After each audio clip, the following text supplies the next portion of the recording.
Il arrive un moment où le poids des inquiétudes devient si lourd qu'il écrase notre cœur, nous laissant pris au piège d'un esprit tourmenté, incapable de trouver la paix. Mais si je vous disais que cette délivrance se trouve dans la confiance totale en Dieu, dans l'abandon sincère de nos peurs les plus profondes à celui qui connaît chaque battement de notre âme. Cette vidéo nous emmène au cœur d'une vérité bouleversante, la prière, même lorsqu'elle semble difficile et que nos voix chancellent, est la clé pour libérer notre esprit des chaînes invisibles du doute et du chagrin. En puisant directement dans la force des Écritures, nous découvrons que la foi, celle que Jésus évoque avec une conviction inébranlable, peut déplacer des montagnes et éclairer notre chemin lorsque la route semble impossible à traverser. Nous serons invités à renouveler notre esprit, à laisser derrière nous le fardeau du péché et des doutes, pour ouvrir la porte à une vie guidée par la confiance inébranlable dans le Seigneur, qui promet de diriger chacun de nos pas. Cette aventure spirituelle, loin d'être un simple appel à la lecture passive, est une invitation à un dialogue quotidien avec Dieu, où la prière devient refuge et arme face aux forces qui cherchent à nous détourner de notre destinée. Nous ressentirons ensemble ce frisson de renaissance intérieure, sachant que nous sommes protégés et rachetés par le sang du Christ, appelés à marcher par la foi et non par la peur. C'est un combat quotidien, mais aussi une victoire certaine, où chaque souci confié à Dieu se transforme en une force nouvelle, une paix qui surpasse tout entendement et une liberté au-delà des chaînes invisibles. Alors, préparez-vous à vous engager dans cette démarche profonde, à chercher et à embrasser la présence de Dieu chaque jour, à renouveler votre esprit et à lire sa parole comme une source d'espoir inépuisable. Restez avec nous jusqu'à la fin, car ce parcours spirituel est un voyage vers la délivrance intérieure, un appel vibrant à vivre pleinement la puissance de la foi, à libérer son esprit et à marcher avec courage et confiance, porté par un amour divin qui se renouvelle à chaque aube. N'oubliez pas de vous abonner pour continuer ensemble ce chemin extraordinaire vers la paix intérieure et la force spirituelle. Si cela a du sens pour vous jusqu'à présent, aimez la vidéo et partagez-la avec quelqu'un qui en a besoin. Votre soutien aide cette communauté à grandir et à propager ce message d'espoir. Le chemin vers la paix intérieure que nous explorons ensemble n'est pas une évasion de la réalité, mais une transformation radicale de notre façon de l'appréhender. La prémisse de cette délivrance, vous l'aurez compris, repose sur une confiance totale en Dieu. Mais qu'est-ce que cela signifie, concrètement, de placer une confiance totale en un être que nous ne voyons pas, dans un monde qui nous pousse constamment à nous fier à ce qui est tangible, mesurable, contrôlable? C'est le défi de notre époque. Comment naviguer entre les impératifs du quotidien, les factures à payer, les carrières à bâtir, les relations à entretenir, et cette invitation à l'abandon? Le cœur de la confiance. Lâcher prise dans un monde qui exige le contrôle. Nous vivons dans une société obsédée par le contrôle. Nous planifions nos vies à la minute près. Nous surveillons nos performances. Nous tentons de maîtriser chaque variable pour anticiper et éviter l'échec. Cette quête incessante de maîtrise peut nous donner un sentiment de sécurité illusoire, mais elle est aussi une source inépuisable d'anxiété. Le poids des inquiétudes devient si lourd précisément parce que nous portons seuls le fardeau de tout ce que nous croyons devoir contrôler. Le stress lié à la carrière, la peur de ne pas être à la hauteur dans nos rôles familiaux, l'angoisse financière, la pression des réseaux sociaux, où chacun semble vivre une vie parfaite.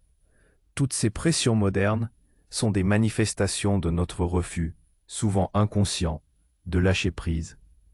Confier nos peurs les plus profondes à Dieu, ce n'est pas se désintéresser de nos responsabilités. Au contraire, c'est reconnaître humblement qu'il y a des aspects de la vie qui échappent à notre contrôle, peu importe nos efforts. C'est accepter que même avec toute notre sagesse et notre ingéniosité, nous sommes des êtres finis face à une infinité de variables. Lâcher prise, c'est se décharger d'un fardeau qui ne nous est pas destiné.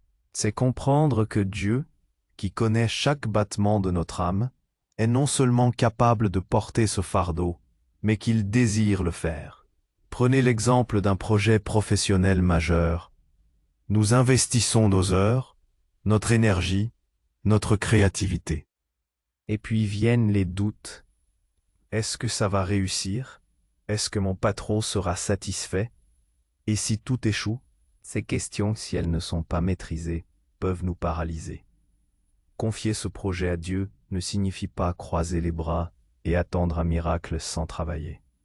Cela signifie faire de notre mieux avec diligence, puis, au lieu de nous ronger les sangs, remettre les résultats entre les mains du Créateur. C'est une attitude active de prière et de travail, doublée d'une attitude passive de confiance. C'est un acte de foi quotidien. Je fais ma part et je crois que Dieu fera la sienne, au-delà de ce que je peux concevoir ou contrôler. Comment cultiver cette confiance? Commencez par des actes simples de remise. Chaque matin, avant que le tumulte de la journée ne commence, identifiez une préoccupation majeure, peut-être une conversation difficile à venir, une décision financière, ou même une incertitude concernant votre santé. Remettez-la délibérément à Dieu dans une courte prière. Visualisez ce souci comme un objet que vous déposez dans les mains bienveillantes du Père. Tout au long de la journée, lorsque cette inquiétude ressurgit, répétez cet acte mentalement. Petit à petit, vous entraînerez votre esprit à se défaire de l'emprise du contrôle et à embrasser la liberté de la confiance divine. Ce n'est pas une solution instantanée, mais une discipline qui se développe avec le temps et la persévérance. La prière, un dialogue qui transcende la demande. La prière est souvent perçue comme un simple acte de demande, une liste d'épiceries spirituelles que nous présentons à Dieu en espérant qu'il y réponde favorablement. C'est une dimension de la prière, certes, mais elle est loin d'être la seule et encore moins la plus profonde. La prière est avant tout un dialogue, une communion intime avec l'infini. C'est dans ce dialogue que se trouve la clé pour libérer notre esprit des chaînes invisibles, du doute et du chagrin. Pensez à vos relations les plus précieuses. Elles ne sont pas basées uniquement sur des demandes, mais sur le partage, l'écoute, la présence. De même, la prière est un espace où nous pouvons être entièrement nous-mêmes, sans filtre, sans jugement. C'est un moment où nous ne faisons pas que parler, nous écoutons aussi. L'écoute, comment écoutons-nous Dieu? Non pas toujours par des voix audibles, mais par des intuitions profondes, des pensées éclairantes qui traversent notre esprit, une paix qui s'installe au cœur d'une décision difficile, ou même à travers les Écritures qui s'illuminent d'un sens nouveau pour notre situation actuelle. La prière devient alors une respiration spirituelle. Nous expirons nos soucis et nos peurs, et nous inspirons la paix, la sagesse et la présence divine. Prenez l'exemple des médias sociaux. Nous passons des heures à lire des actualités anxiogènes ou à comparer nos vies à des images idéalisées, ce qui alimente souvent le doute et le chagrin. La prière offre un contrepoint radical. Elle nous sort de cette spirale de comparaison et d'anxiété pour nous ancrer dans une réalité plus profonde. Notre identité en Christ, notre valeur aux yeux de Dieu. Lorsque nous nous sentons isolés ou incompris, la prière nous rappelle que nous sommes en dialogue constant avec celui qui nous connaît parfaitement et nous aime inconditionnellement. Il existe différentes formes de prière, et chacune a sa valeur. La prière d'adoration, où nous louons Dieu pour qui il est, nous décentre de nos problèmes pour nous élever vers sa majesté. La prière de confession, où nous reconnaissons nos fautes et demandons pardon, purifie notre conscience et nous allège du poids de la culpabilité. La prière de Thanksgiving, où nous exprimons notre gratitude, ouvre nos yeux aux bénédictions que nous prenons trop souvent pour acquises. Et bien sûr, la prière de supplication, où nous présentons nos besoins, nos désirs, nos peurs. En pratiquant ces différentes formes, notre vie de prière s'enrichit et devient un véritable refuge, une forteresse inébranlable contre les forces qui cherchent à nous détourner de notre destinée. La foi, une force qui déplace les montagnes de notre vie moderne. La foi, cette conviction inébranlable que Jésus évoque, n'est pas une simple croyance intellectuelle. C'est une force active, une énergie qui transforme notre réalité. Quand Jésus parle de foi qui déplace des montagnes, il ne s'agit pas nécessairement de géographie physique. Il s'agit des montagnes que nous rencontrons dans nos vies modernes. Des montagnes d'anxiété chronique, des montagnes de dettes insurmontables, des montagnes de relations brisées, des montagnes de dépendance qui nous emprisonnent, des montagnes de solitude qui pèsent sur notre âme. Comment cette foi opère-t-elle? Elle ne supprime pas toujours la montagne de notre chemin. Elle nous donne souvent la force de la gravir, ou la sagesse de trouver un chemin autour d'elle, ou même la patience d'attendre que Dieu la transforme. La foi nous équipe pour affronter ces défis, non pas avec nos seules forces, mais avec la puissance divine. Prenons le cas de l'anxiété généralisée, un mal qui ronge tant d'entre nous aujourd'hui. C'est une montagne qui semble impossible à déplacer. La foi, dans ce contexte, signifie choisir de croire aux promesses de Dieu. Ne vous inquiétez de rien, je suis avec vous tous les jours, même lorsque nos sentiments nous crient le contraire. Cela implique une discipline quotidienne. Reconnaître l'anxiété, la nommer et consciemment la remettre à Dieu, en réaffirmant notre confiance en sa souveraineté. Ce n'est pas une pilule magique, c'est un combat quotidien, une décision répétée de s'appuyer sur la vérité divine plutôt que sur nos émotions fluctuantes. Chaque fois que nous faisons ce choix, la montagne ne disparaît peut-être pas instantanément, mais son emprise sur nous diminue, notre perspective change et la paix commence à s'infiltrer. La foi est également mise à l'épreuve lorsque nous sommes confrontés à des injustices ou des situations qui nous semblent désespérées, que ce soit dans notre vie personnelle ou dans le monde autour de nous.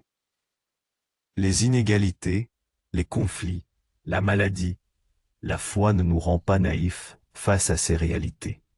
Au contraire, elle nous donne une espérance qui transcende la logique humaine. Elle nous pousse à agir, à intercéder, à être des agents de changement, même lorsque les chances semblent minces. Car la foi nous rappelle que nous servons un Dieu qui est plus grand que toutes les statistiques, toutes les prévisions pessimistes. Cultiver une telle foi nécessite de s'ancrer dans la parole de Dieu. Les Écritures sont une source inépuisable de force et d'inspiration. Chaque fois que nous nous plongeons dans la Bible, nous renouvelons notre esprit, nous renforçons notre conviction en la fidélité de Dieu. C'est en lisant des récits de foi inébranlables, en méditant sur les promesses divines, que notre propre foi est nourrie et grandit, nous permettant de voir les montagnes non plus comme des obstacles infranchissables, mais comme des opportunités pour expérimenter la puissance de Dieu. Renouveler son esprit, l'abandon du fardeau pour une vie guidée par la confiance. Le texte de notre prémisse nous invite à renouveler notre esprit, à laisser derrière nous le fardeau du péché et des doutes, pour ouvrir la porte à une vie guidée par la confiance inébranlable dans le Seigneur. Ce n'est pas une simple suggestion, mais une nécessité pour quiconque aspire à une paix véritable. Mais que signifie concrètement renouveler son esprit dans notre monde contemporain où nos esprits sont constamment bombardés d'informations, de distractions et de sollicitations? Renouveler son esprit, c'est d'abord un acte de discernement. C'est faire un tri conscient dans ce que nous laissons entrer dans notre pensée. Dans un monde où les algorithmes nous enferment dans des bulles d'informations et d'opinions qui peuvent être toxiques ou anxiogènes, renouveler son esprit, c'est choisir activement la vérité divine comme fondation de nos pensées. C'est identifier les pensées négatives, les schémas de doute, les jugements hâtifs les rancunes, et les remplacer délibérément par des pensées alignées sur la vérité de Dieu et son amour. Le fardeau du péché et des doutes est un poids immense. Le péché, non seulement nous sépare de Dieu, mais il génère aussi un sentiment de culpabilité, de honte et une chaîne de conséquences négatives dans nos vies. Les doutes, quant à eux, minent notre confiance, nous empêchent d'avancer et nous enferment dans un cycle d'indécision et d'anxiété. Renouveler notre esprit, c'est aussi embrasser le pardon divin. Savoir que, par le sacrifice du Christ, nos péchés sont effacés, c'est se libérer d'un poids colossal. C'est accepter que nous ne sommes pas définis par nos erreurs passées, mais par l'amour rédempteur de Dieu. Pratiquement, comment y parvenir? Cela commence par la confession, non pas comme un acte de pénitence humiliant, mais comme un acte de libération. Mettre nos fautes à Dieu, et parfois à ceux que nous avons offensés, est le premier pas vers le renouvellement. Ensuite, c'est un processus continu de programmer notre esprit avec la parole de Dieu. Chaque verset médité, chaque prière prononcée, chaque moment de silence passé en présence de Dieu est comme une goutte d'eau pure qui nettoie et rafraîchit notre esprit. C'est pourquoi la lecture quotidienne des Écritures n'est pas un simple rituel, mais une source d'espoir inépuisable. Un moyen d'ancrer notre esprit dans la vérité éternelle au milieu des sables mouvants du monde. Imaginez l'impact du renouvellement de l'esprit sur votre vie quotidienne. Lorsque vous êtes confronté à une critique au travail, au lieu de vous enfermer dans la rumination et l'autodévalorisation, un esprit renouvelé vous permet d'évaluer la critique avec humilité, de tirer des leçons et de vous souvenir de votre valeur intrinsèque aux yeux de Dieu. Lorsque vous êtes tenté de céder à une vieille habitude destructrice, un esprit renouvelé vous donne la force de résister et de choisir le chemin de la vie.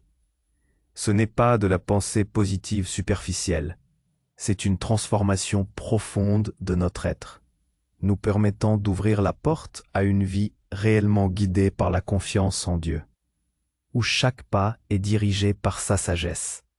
Marcher par la foi, non par la peur.